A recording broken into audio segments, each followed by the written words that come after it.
ଲୁଟୁଗେରେ ମାମା ଏତ ଲୁଟୁଗେୟା ଏଠି ଶତ ଶତିକା ମର୍ଡର ହବ ସେଥିପାଇଁ ହିରୋ ନୁ ଭିଲେନ ଦରକାର ଭିଲେନ ଏଇଠି ପଇସା ଦେବି ସେଠି ଗୁଳି ଫୁଟିବ ଅଙ୍କଲ ଏଦି କୁହନ୍ତୁ ମରିଗଲ କୋଟା ସିଂହ ନା ଗଧ ଆଇଲା ପାଖ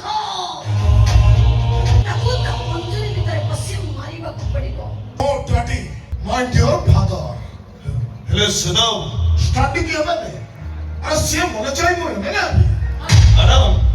ଏଠି ଖାଲି ଗୋଟେ କାମ ନୁହଁ ଏଠି ଗୋଟେ ମଣିଷ ମାରିବାକୁ ପଡ଼ିବ ତେଣୁ ଆପଣ ପଇସା ବି ଦେବାକୁ ଲାଗିବ କାହିଁକି ଏଠି ଖାଲି ଗୋଟେ ମଣିଷ ନୁହଁ ତ ବିଶ୍ୱାସ କରି ହତ୍ୟା କରିବାକୁ ପଡ଼ିବ ଡବଲ ପଇସା ଦେବାକୁ ଲାଗିବ କେତେ ନବୁ କହ 10 ଡବଲ ଦେବି କେତେ କେତେ କହ 3 କୋଟି ଆଜ୍ଞା ନମସ୍କାର ନମସ୍କାର ନମସ୍କାର ବୟସ ମୋର 54 ହେଲେ ଏବେ ବି ଅକ୍ଷୁଣ୍ଣ ମୋର 54 ତମେ ଚାହିଁବ ଯେବେ ମୁଁ ରଜା ହେଇଯିବି ତମକୁ ରାଣୀ ପ୍ରୀତିକା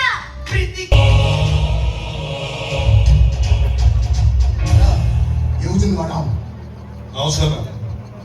ଲୁଟୁଗେରେ ମାମା ଏତ ଲୁଟୁଗେୟା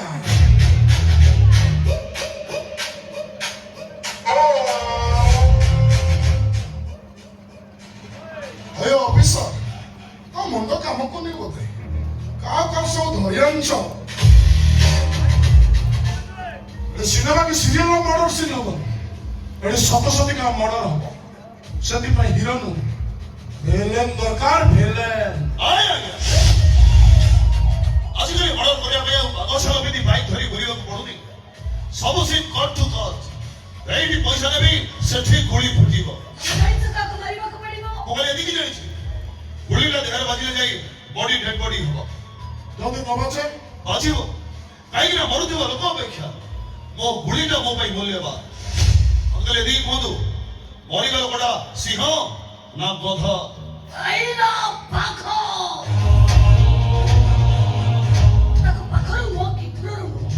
ତାକୁ ତା ମଞ୍ଜୁରୀ ଭିତରେ ପଶି ମାରିବାକୁ ପଡ଼ିବ ଗୁଳି ବାଜିଲେ ବାଘ ମରିବ ନହେଲେ ତୋପେ ଆଏ ଏ ଆଦିତ୍ୟ ଛାଇଗଡ଼ ଗୋଟେ ଏମିତି ବାଉଣ୍ଡ୍ରି ତିଆରି କରିଛି ସେ ବାଉଣ୍ଡ୍ରି ଭିତରକୁ ଶତ୍ରୁ ତ ଶତ୍ରୁ ମୃତ୍ୟୁ ବି ଆସିବାକୁ ଥରେ ନିହାତି ପଚାରିବ May I comment sir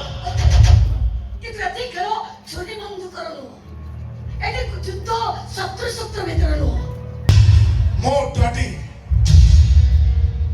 my deer father ହେଲେ ସେଦାଉ ଷ୍ଟାର୍ଟିଂ କି ହବ ନେ ଆରେ ସିଏ ମନେ ଚାହି ମୁଁ ହେବେ ନା ଆସନ୍ ତୁ ତାକୁ ପାଖେ ରହିବୁ ତାକୁ ସେବା କରିବୁ ଧୀରେ ଧୀରେ ତୁ ତାକୁ ଶବ ବନେଇ ଦେବୁ ଆସନ୍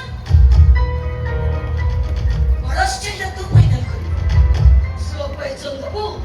କି ତକିଆ ପକାଇ ମାରିବୁ ଆରାମ ଏଠି ଖାଲି ଗୋଟେ କାମ ନୁହଁ ଏଠି ଗୋଟେ ମଣିଷ ମାରିବାକୁ ପଡ଼ିବ ତେଣୁ ଆପଣ ପଇସା ବି ଦେବାକୁ ଲାଗିବ କାହିଁକି ଏଠି ଖାଲି ଗୋଟେ ମଣିଷ ନୁହଁ ତ ବିଶ୍ୱାସ କରି ହତ୍ୟା କରିବାକୁ ପଡ଼ିବ ଡବଲ ପଇସା ଦେବାକୁ ଲାଗିବ କେତେ ନବୁ କହ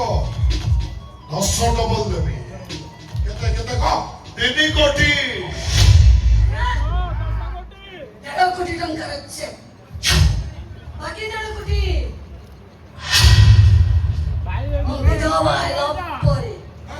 ଏତିକି ହବ ନା 50 ଟା ବଢେଇବ ଗର୍ବ ନାହିଁ ଆଜ୍ଞା କାହିଁକି ଆଦି ଭୋ ହୋଇ କମିଟମେଣ୍ଟ କରେନି ଥରେ ଆଡଭାନ୍ସ ଧରିବା ମାନେ କାମ ହବାଟା ଫାଇନାଲ କାହିଁକି ନା ଯୋଉମାନଙ୍କ ପାଇଁ ସିଷ୍ଟମଟା ତେଢା ସେଇମାନଙ୍କ ପାଇଁ ମୁଁ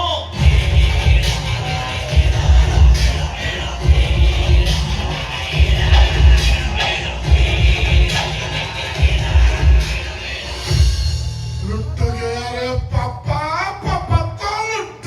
गया ଆମର ପିଇବା ଦରକାର ए बाजे धीरे कहो हाउसी कितने रचनी ମୁଁ ବାବା ମାଉସୀଙ୍କ ପାଇଁ ବ୍ୟବସ୍ଥା କରୁଛି माउसी को भाई कौन बे ଏ ମାଉସୀଙ୍କ ପେଟ ଗରମ ମୁଁ ସେଠି ଭିଡ଼ିଓ କଲ୍ କରିକି ପଇଡ଼ ବରାଦ କରୁଛି ସରୋଜିନୀ ପଇଡ଼ ସହିତ अच्छा अच्छा सुन ମୁଁ ଗ୍ୟାରେଜ ଭାଜି ମୋ ପାଇଁ ବି ଦିଟା ମଗେଇ ଦେ ଅଲଗା କଣ ଭାବି ଦେଇଥିଲୁ ଆଉ ସେଟା ଗୋଟେ ଅଭଦ୍ରଟା ଆଜ୍ଞା ନମସ୍କାର ନମସ୍କାର ନମସ୍କାର ବୟସ ମୋର ଯୌବନ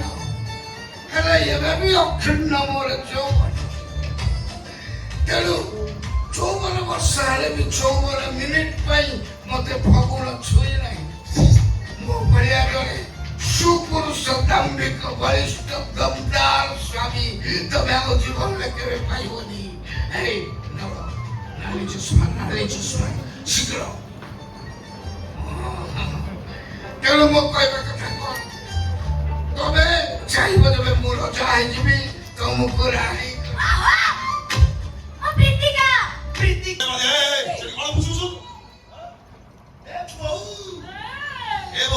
ତମେ ଆଜି ଗୋଟେ ଖୁସି ଖବର ନେଇକି ଆଇଛି ଆଉ ସେ ଖବରଟା ଶୁଣିଦେଲା ପରେ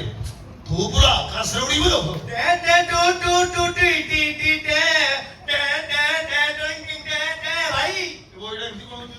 ମାଉସୀ କଣ ତଳେ ଅଛି ମାଉସୀ ଆକାଶରେ ଉଡ଼ିଲାଣି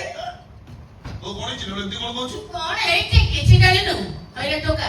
ମତେ ଏକ ତମ ଲୁଚେଇକି ରଖ ଏ ବୋଉ ତତେ କଣ ଲୁଚେଇକି ରଖିଛୁ କଣ ଲୁଚେଇ ଆରେ ଲୁଚିଚିରା ଗୋଡ ଦିଟା ଦିଶୁଛି ଦେଖେ ମଜା ଆଉ ଲୁଚେଇ ପାରିବନି ମାଲ ଆସିକି ହାଜର କଣ ଦେଖୁନୁ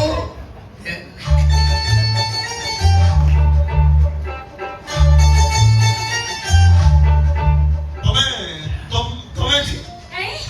ତାକୁ ଘରକୁ ଆସିବାକୁ ମନା ନାଇଁ ହେଲେ ସିଏ ଏଠି କଣ ପାଇଁ ଆସିବ କଣ ପାଇଁ ଆସିବ ମାଉସୀ ଭଗବାନ ଜିନିଷ ପଠେଇଦେଲେ ଖାଲି ସେଟିଂ କରିବା ଦାୟିତ୍ୱ ତମ ଆମେ ଅଛୁ ଏଇ, ତୋ କାମ ସାରିଲେ ଏ ବୋଉ, ଘରକୁ ପଳା ବୋଉ,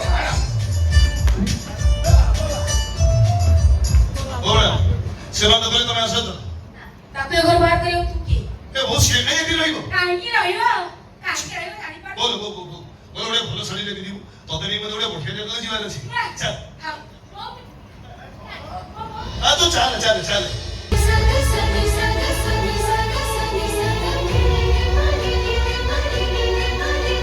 ବାପାଙ୍କର ଅଧୁରା ସ୍ୱପ୍ନ ମୋ ପୁଅ ସେବା କରିବ ଏ ଲକ୍ଷ ଲକ୍ଷ ଜନତା ମାନଙ୍କର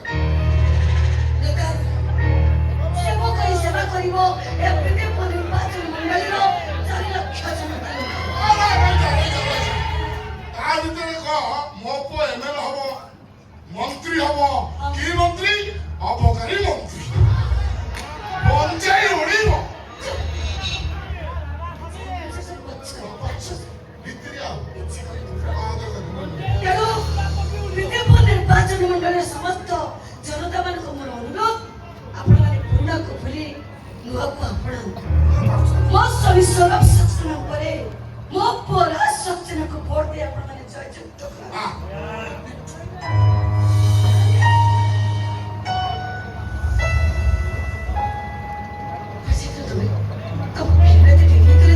ଯଦି ଆପଣ ତ କେବେ ଏତେ ଲେଟ୍ରେ ଫେରନ୍ତିନି ଏମିତି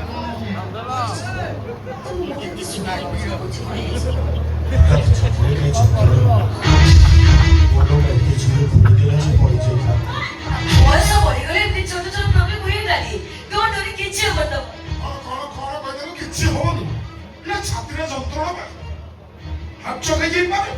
ହାତ ଆଡକୁ ହଲକମ ସଦୃଶ ହଁ ମଣିଷର ଜୀବନ ବି ଚାଲି ଯାଇପାରେ ତାହେଲେ ଗାଡିକର ମେଡିକାଲ ଚେକଅପ୍ କରିବା ନିହାତି ଦରକାର ଆରେ ବ୍ୟସ୍ତ ହବା ଦରକାର ନାହିଁ ଆଜି ସକାଳେ ବେବି ମେଡିସିନଟା ଖାଇନଥିଲି ତ ଭାବୁଛି ସେଇଥିପାଇଁ କାଳେ ଏମିତି ହେଇଥାଇପାରେ ଠିକ ହେଇଛି କଥା ଯାଇ ସେଠି ଆଉ ମେଡିସିନ ଖାଇଲେନି ଆପଣଙ୍କର କିଛି ଅସୁବିଧା ହବନି ଖାଇବା ପିଇବା ଶୋଇବା ବହୁତ ପ୍ରୋବ୍ଲେମ ହବ କାହିଁ